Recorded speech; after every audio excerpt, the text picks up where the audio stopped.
E aí, olha só quem voltei 2 meses depois de ter passado mais 2 meses sem. Cara, que loucura isso aí, né? Eu vou tentar fazer vídeos mais curtos porque tem feito muita falta pra mim, né? O transbordo me fazia muito bem e foi um compromisso que eu acabei ficando pelo caminho, né? E eu vou te explicar exatamente o que aconteceu. Veja, eu passei por algumas dificuldades grandes nesse período aí, principalmente nesse período de pausa.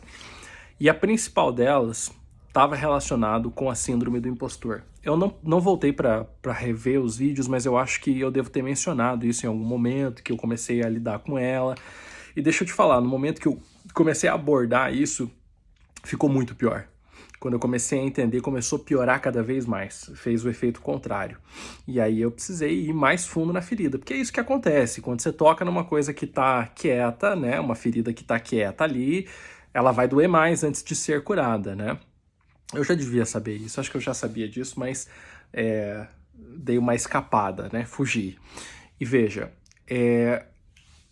eu queria explicar para você o que é, de onde vem essa síndrome do impostor e veja se isso faz sentido para você, que é o propósito do transbordo, né?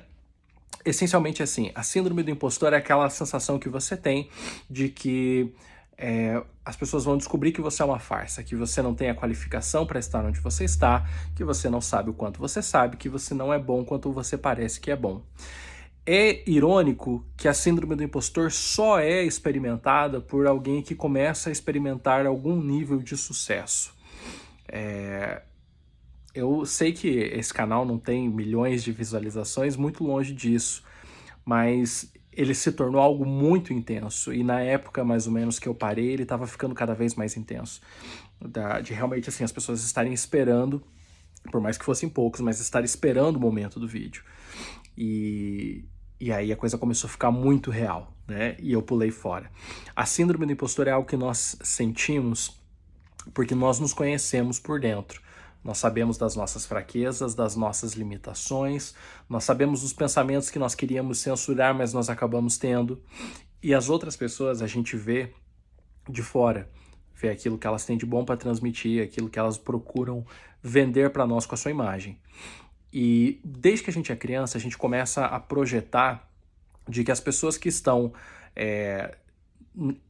no cargo das coisas, né, os nossos pais, que são os responsáveis, que tomam as decisões, eles são diferentes de nós. Porque você, criança, quer pular no sofá, quer correr, quer brincar de pega-pega, e os seus pais querem sentar, conversar e por várias horas e tomar uma cerveja, que quando você é criança tem um gosto estranho.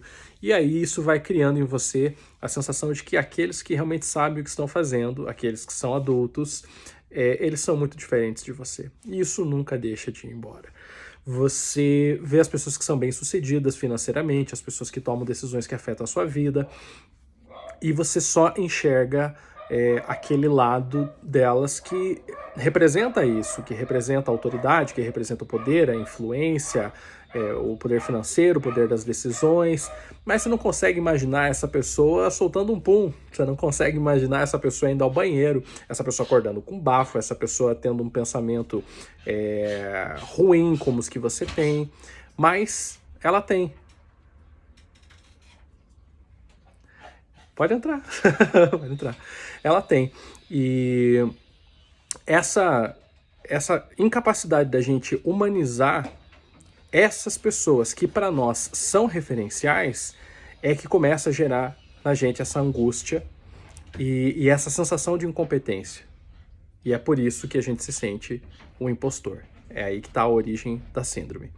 E, assim, 200% que foi exatamente isso que aconteceu no momento que eu percebi o quanto estava ficando real o que esse grupo estava representando para mim. Eu via quantas áreas na minha vida têm limitações, quantos problemas, quantas coisas que, de certa forma, depois que eu comecei a melhorar, eu até retrocedi e não conseguia entender que aquilo era um momento de fraqueza, que aquilo era um momento que, na verdade, os meus referenciais estavam subindo cada vez mais, então eu me sentia inadequado. E esse conjunto de coisas foi tão forte que me travou de fazer isso.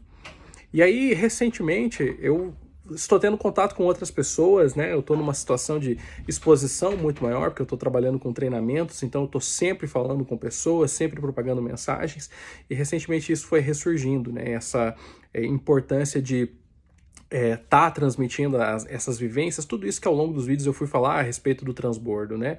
E aí revendo alguns vídeos até para mandar para algumas pessoas, foi cimentando, né? Que, poxa, eu fui uma vítima dessa síndrome do impostor e eu não posso deixar que isso me trave, né?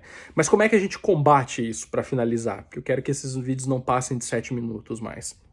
Você combate, primeiro de tudo, entendendo que isso é uma realidade, entendendo que essa síndrome existe, entendendo que isso é uma construção, humanizando as pessoas e, sobretudo, abraçando a sua verdade, né?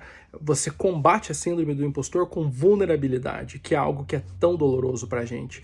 A vulnerabilidade, ela exige muita coragem de você se colocar numa situação e falar assim, olha, eu falei aqui nesse ponto por conta disso, realmente expor o seu lado humano. Isso aproxima as pessoas porque elas enxergam a vulnerabilidade que elas têm em você e isso ajuda elas a tomarem mais coragem também.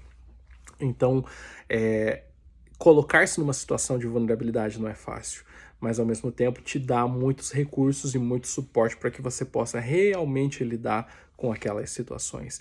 Então eu sei que eu tenho muitas coisas para transmitir. Recentemente eu fui tocado por pessoas que falaram que a minha mensagem mudou a vida delas, e eu lembrei por que eu fazia esse grupo, por que eu fazia esses vídeos, e que apesar de eu ter sim um monte de coisas para trabalhar, eu carrego uma mensagem, ela é importante e me fazia muito bem estar aqui com vocês, e espero que isso volte a acontecer, que eu consiga romper com isso.